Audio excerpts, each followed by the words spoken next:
All right, next up. We've heard from the Idaho side. It's time to shift gears to Washington.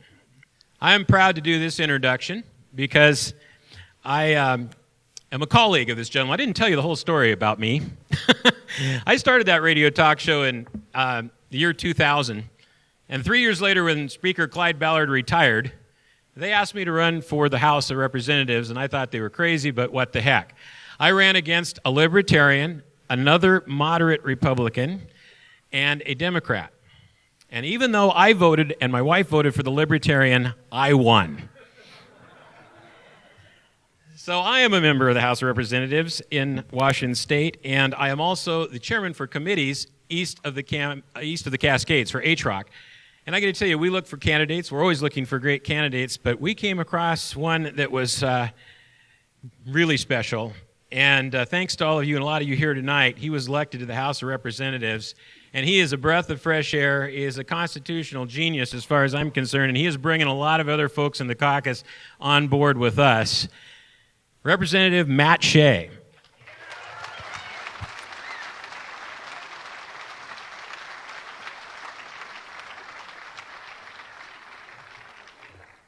No teleprompters.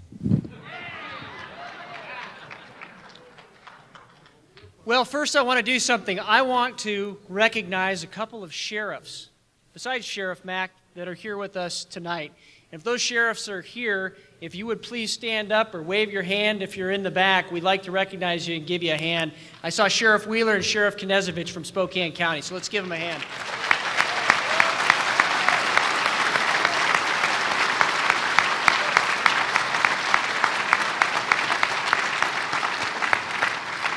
And I really believe we would not be here today if politicians had kept their oaths to protect and defend and uphold the Constitution of both the United States and our state government.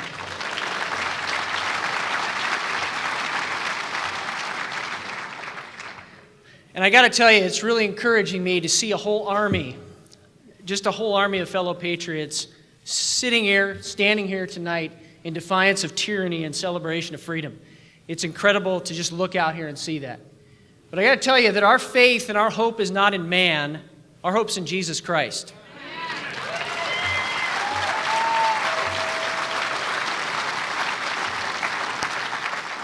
But I do want to say that your presence today makes the sacrifices of us veterans, and I served 2 combat tours overseas, makes our sacrifices worth it. So thank you.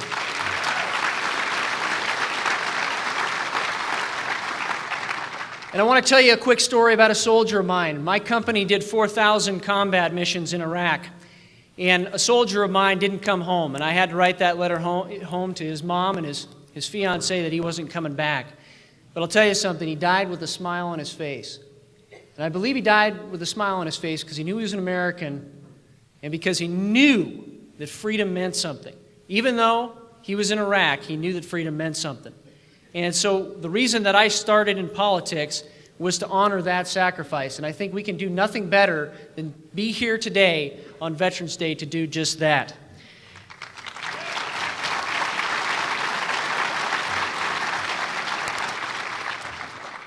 So I want to talk tonight a little bit about a couple things. But the first is that we the people cannot govern if we don't participate. We have to move from protest to action. And we have one party now that stands for all the wrong principles. And quite frankly, we have one party, with a few exceptions like Ron Paul, that is without principle.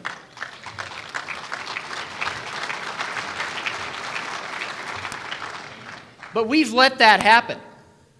We the people have let that happen. And this isn't about Republican or Democrat or left or right. This is about whether or not this nation lives or it dies. This is about freedom, about whether we continue as a great beacon of freedom and hope for another 100 years. And I really believe it's about telling our government that they must come through us if they want to get to our children. And it's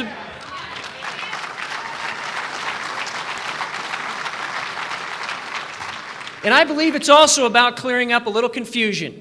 Government isn't a solution, it's the problem.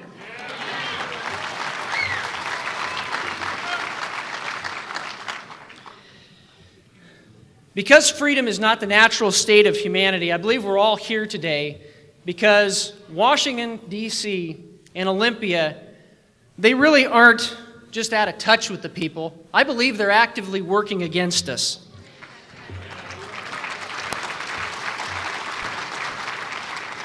And I also believe that most elected representatives have forgotten just the simple principles that were as true, I think, in 1776 as they are today. That freedom creates prosperity, that prosperity reduces poverty, and that prosperity increases charity.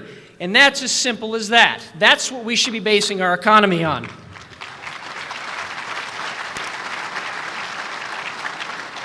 But that includes Republicans as well. We have forsaken, to a large extent, the ideas of less tax, of less government, and more freedom. And we've forgotten, I think, as Americans, that freedom is our birthright. And I want to share a quote tonight from Justice Charles Evans Hughes, who wrote in 1934 that emergency does not create power. The Constitution was adopted in a period of grave emergency. Its grants of power to the federal government were determined in the light of emergency, and they were not altered by emergency. But that's what we've got today. Everything's an emergency. Climate change is an emergency. Health care is an emergency. Obama's date night is an emergency. And in fact, this last session, it was kind of interesting. My very first session in the legislature, I got to watch as the Democrats tried to say, if we didn't raise taxes to fund the 911 program, the people were going to die. And we offered a solution. We said, well, take the money for parks that we're using right now that we can't maintain and use that money to do it if you think it's that kind of a priority. But they didn't want to go there. They wanted to raise taxes. Again, everything is an emergency. But states also have fallen into this trap, like I said. Washington took $3 billion in federal money last year, which is why I believe they did not hear House Joint Memorial 4009, the state sovereignty resolution that I introduced this last year. That's why I don't think they heard it, because they wanted to take that federal money to backstop the deficit that we had. And that's why I want to talk with you tonight about state sovereignty. I really want to talk to you because I believe that it's the path back to restoring our constitutional republic.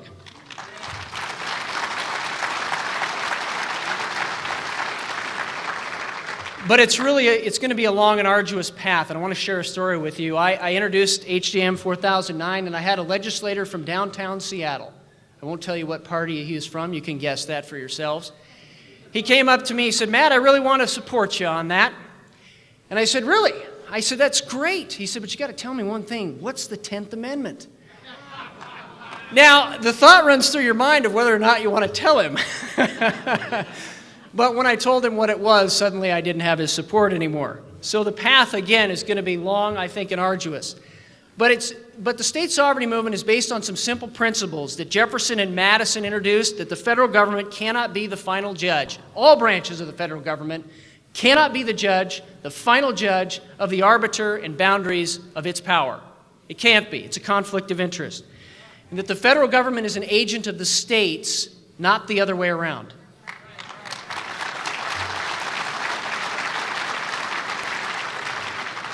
So I'm proud to introduce tonight a three-part plan that we're going to be doing in Washington State and in Idaho and some other states as well, that's going to include nullifying a national health care system at the state level.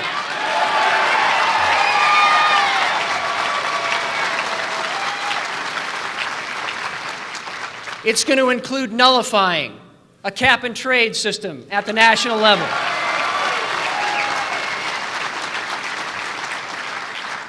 It is going to prohibit the tracking of guns and ammunition in any form.